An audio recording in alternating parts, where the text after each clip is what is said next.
الصلاة والسلام عليك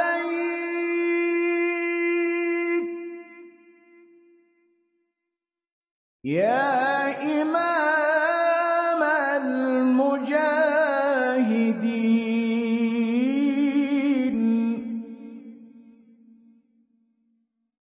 يا رسول الله.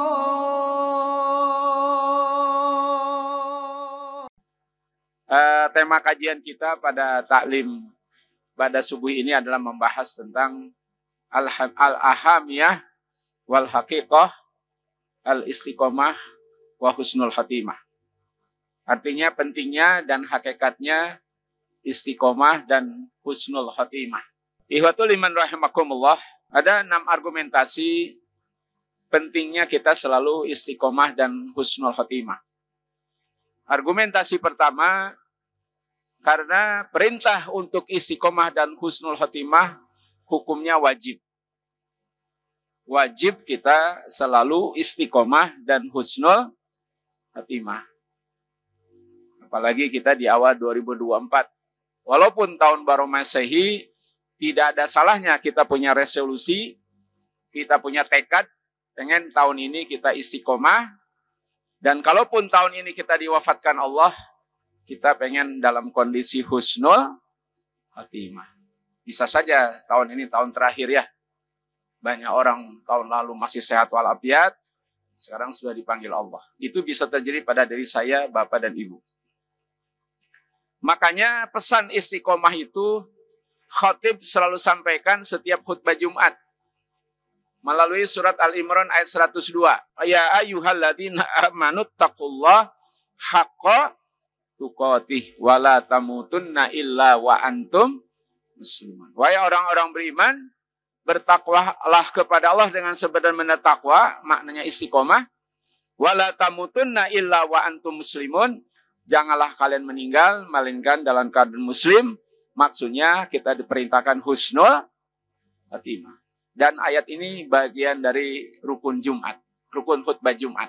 Itu yang pertama. Itu yang pertama, bahwa kita harus selalu istiqomah dengan iman dan Islam, karena ini merupakan perintah Allah yang hukumnya wajib. Yang kedua, kenapa kita harus selalu berusaha berikhtiar untuk husnul khatimah dan istiqomah? Karena sebagaimana kita ketahui, al-Islam adinul haq. Islam itu agama yang paling benar. Inna dina indallahil Islam. Al-Imran ayat 19. Sesungguhnya agama yang paling benar adalah agama Islam. Al-Islamu dinil haq. Islam itu agama yang benar. Ihwatul iman rahimakumullah. Jadi itu alasan kedua, kenapa kita harus selalu istiqomah dengan iman dan Islam. Harus mati dalam husnul khatimah. Karena kebenaran hanya di Islam. Di luar Islam tidak benar. Innalladzina kafaru min ahlil kitabi wal musyrikina fi nari jahannam khalidina fiha ulaika hum syarrul bariyah. Dengan satu ayat ini saja di surat Al-Bayyinah ayat 6, pemahaman perennialisme dan pluralisme yang mengatakan semua agama sama terbantahkan. Karena kata Allah, innalladzina kafaru min ahlil kitab, sesungguhnya orang-orang dari Kristen dan Yahudi, wal musyrikin, Buddha, Hindu, Konghucu, Kejawen dan lain-lain, fi nari jahan. Nah, mereka semua ada neraka jahanam, khalidina fiha, mereka kekal dalam neraka jahanam itu, ulaika hum syarrul bariyah. Mereka sejelek-jelek Ihwatul iman rahimakumullah. Yang ketiga, kenapa kita harus selalu istiqomah dan husnul khatimah? Karena musuh-musuh Islam akan selalu berusaha mencari berbagai cara untuk memurtadkan umat Islam. Ini terbukti dalam sejarah peradaban Islam. Contohnya Pak, 750 tahun Islam berkuasa di Spanyol. Bahkan boleh dikatakan tidak mungkin ada peradaban dunia kalau tidak ada peradaban Islam di Spanyol. Negara Eropa yang pertama maju di Eropa adalah Spanyol dan Portugis di Semenanjung Iberia. Dua negara itu dulu 750 tahun di bawah Islam. Sekarang Islam yang dulunya mayoritas di Spanyol dan Portugis Islam sekarang tinggal kenangan sejarah. Jadi maknanya kalau kita tidak istiqomah dengan iman dan Islam, nasib yang menerima umat Islam di Spanyol bisa terjadi di Indonesia. Apalagi saya dapat data dari Irene Center, perkembangan orang Kristen di Indonesia itu sangat pesat. Ya. Populasi Islam di Indonesia tinggal 68,5%. Ada penurunan.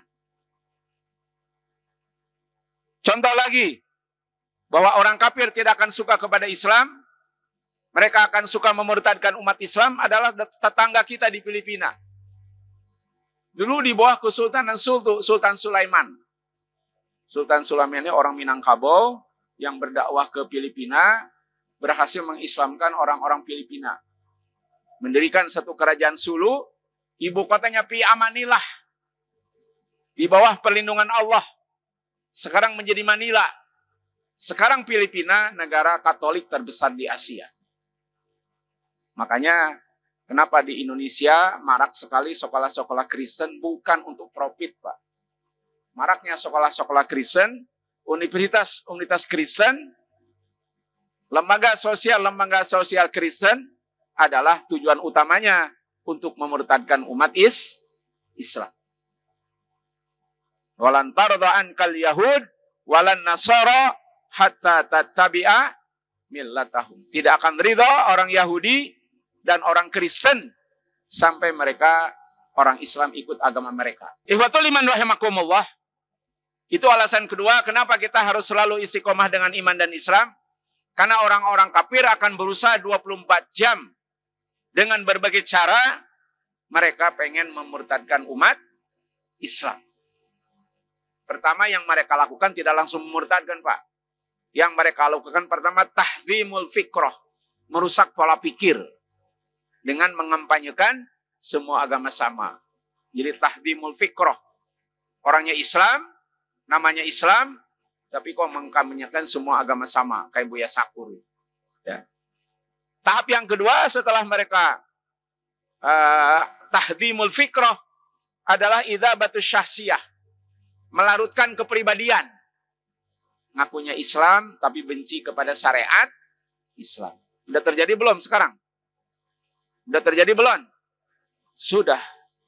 Ade Armando bilang, saya Muslim, saya sholat, 5 waktu on time, tapi saya benci kepada syariat Islam. Nah ini keberhasilan dari program Ghazul Fikri yang dilancarkan oleh orang-orang kafir. Yang ketiga baru ar-riddah, pemurtadan. Dengan berbagai cara mereka berusaha dimurtadkan. Dengan apa cara yang paling efektif? Di antaranya mendirikan lembaga pendidikan.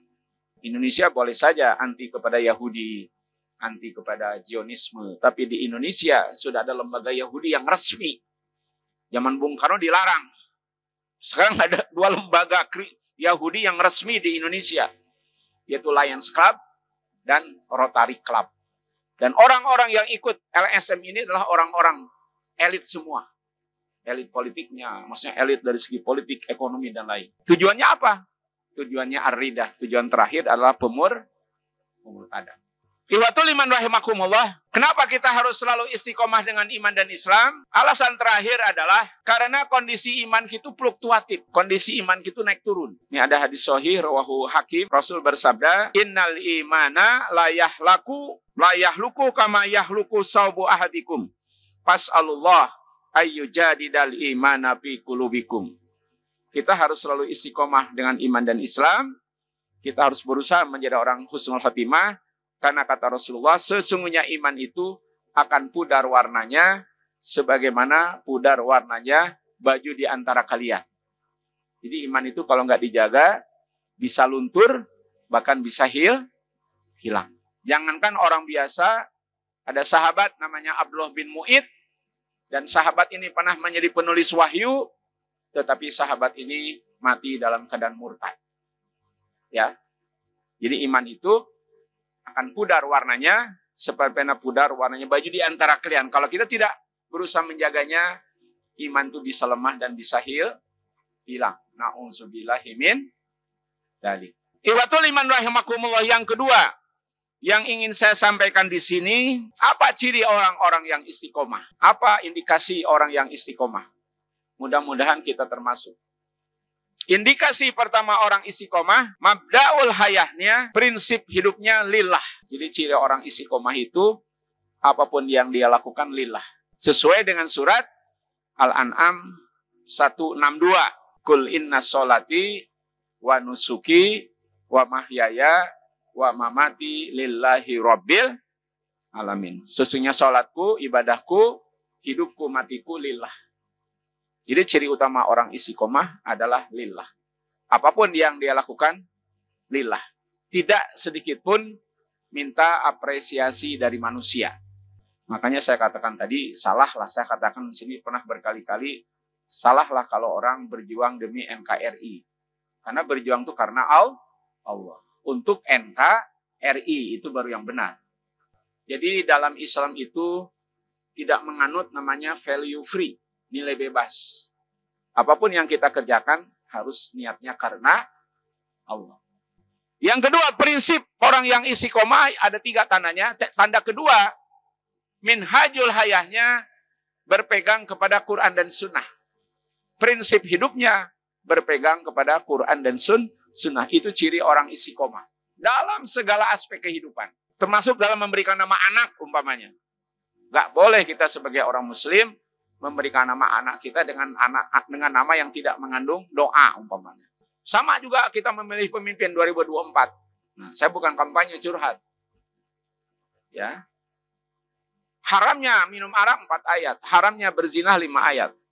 Haramnya main judi 4 ayat. Tapi haramnya memilih pemimpin yang tidak mendukung Islam itu 15 ayat. Jadi memilih pemimpin itu adalah ibadah. Nah Ustadz, bagaimana kalau kalah karena kuatnya oligarki di 02? Kuatnya dukungan luar negeri kepada 02 yang sangat luar biasa. Tugas kita adalah ikhtiar. Habis ikhtiar serahkan kepada Allah. Kembali kepada surat Al-Imran ayat 54. Ya, Allah berfirman kepada kita di surat Al-Imran ayat 54, wa makaru wa makarallah wallahu khairul makirin. Jadi tidak ada salahnya. Kita berusaha aja semaksimal mungkin. Kalaupun kalah pasti ada kebaikan. Jadi nggak ada ruginya berjuang untuk Islam. Yaitu Pak ya, prinsip kedua orang istiqomah itu adalah orang yang hidupnya berpandukan kepada Quran dan Sunnah. Dalam segala aspek kehidupan. Apa ayatnya? Banyak. Di antara ayatnya ada dalam surat An-Nur ayat 51. Surat 24 ayat 51. Sesungguhnya ciri dari orang beriman. Apabila diajak oleh Allah dan Rasul untuk taat kepada Allah dan Rasul, jawaban orang beriman harusnya satu saja. Sami'ana wa ata'na. Kami dengar, kami taat. Seterusnya, yang ketiga, yang terakhir, ciri orang istiqomah adalah yang pertama tadi, prinsip hidupnya lillah. Al-An'am 162. Yang kedua, jalan hidupnya berdasarkan Quran dan Sunnah. An-Nur ayat 51.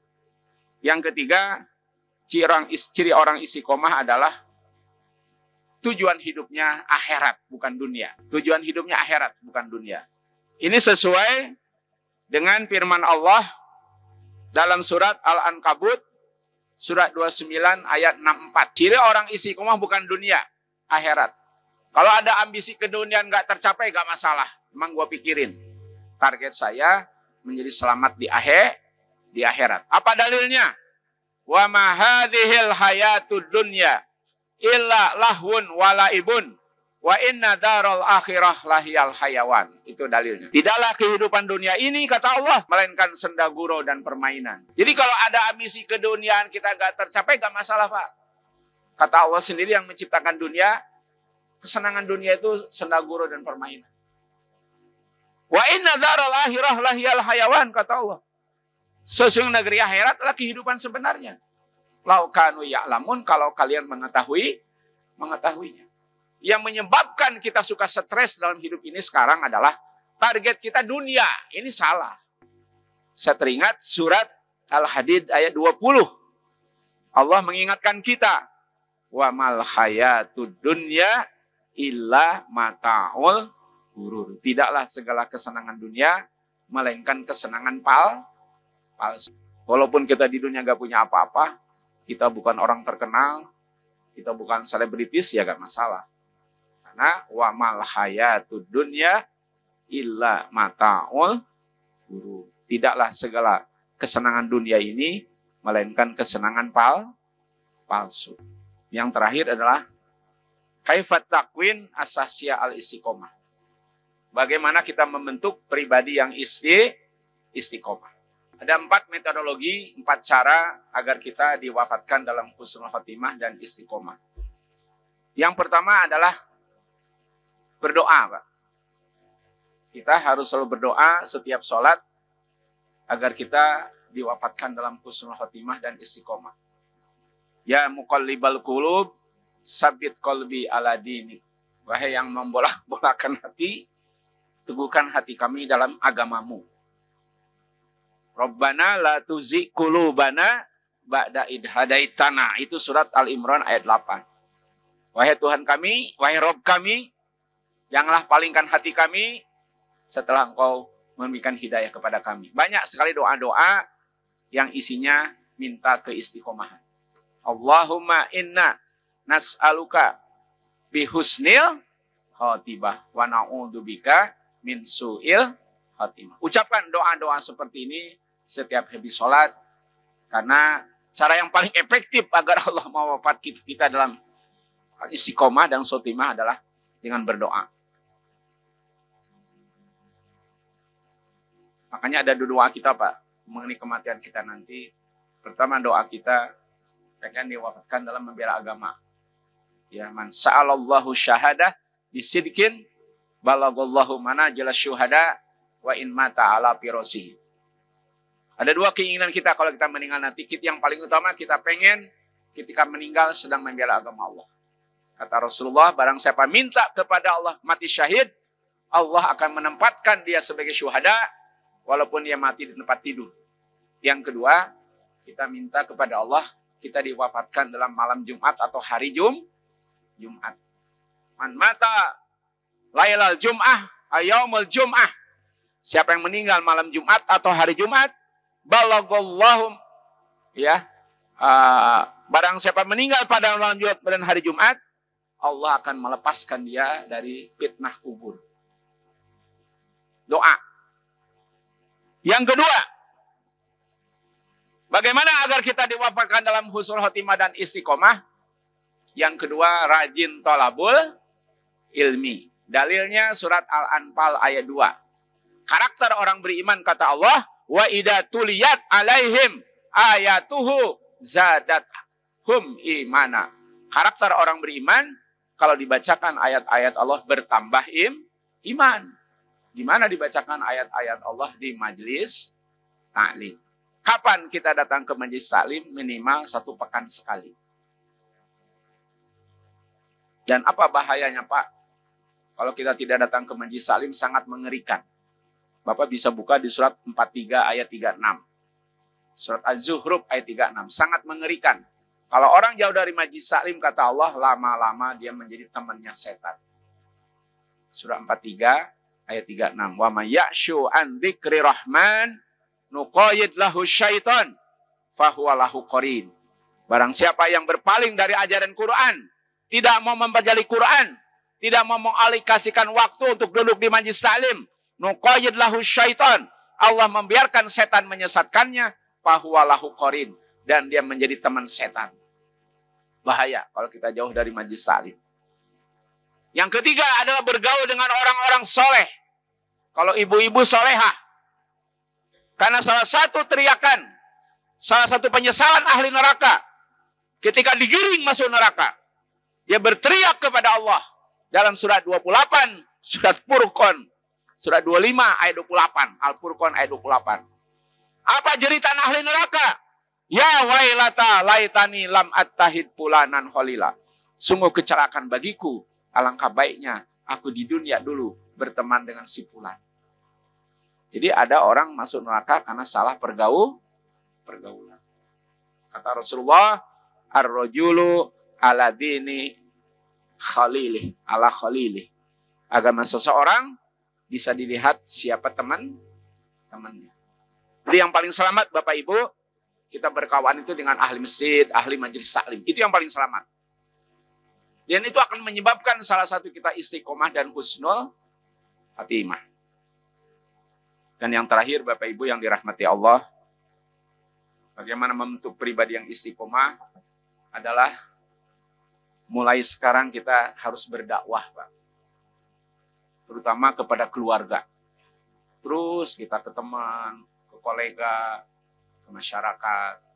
Karena salah satu padilah dari dakwah itu adalah Allah akan meneguhkan keistiqomahan kita. Dalilnya surat 47 ayat 7. Surat Muhammad ayat 7. Ya ayyuhalladzina amanu in tansurullah yansurukum wa yusabbit. Orang-orang beriman, jika kau menolong agama Allah, Allah akan menolong kalian dan meneguhkan pendirian kalian. Ustadz, apa kualifikasi orang berdakwah? Kata Rasulullah, kualifikasi orang berdakwah itu bukan berarti harus S1-nya jurusan agama, S1-nya tafsir hadis, bukan. Kata Rasulullah, balighu anni walau ayat. Sampaikan dariku walaupun satu ayat. Jadi berdakwah ya Pak. Berdakwah itu semampu kita, sesuai dengan kapasitas kita, minimal adalah kepada keluarga. Allah berjanji dalam surat Fussilat, dalam surat At-Tur ya Pak. Surat 52 ayat 21. Kalau kita berhasil berdakwah kepada keluarga kita, dalam surat At-Tur ayat 21, maka Allah akan mengumpulkan kita dengan keluarga kita di taman surga. Walladzina amanu wattaba'athum dzurriyyatuhum biimanin alhaqna bihim dzurriyyatahum. Itu surat 52 ayat 21. Dan orang-orang beriman yang diikuti keimanannya oleh turunan mereka beriman, alhaqna bihim dzurriyyatahum, Allah akan mempertemukan mereka di taman surga.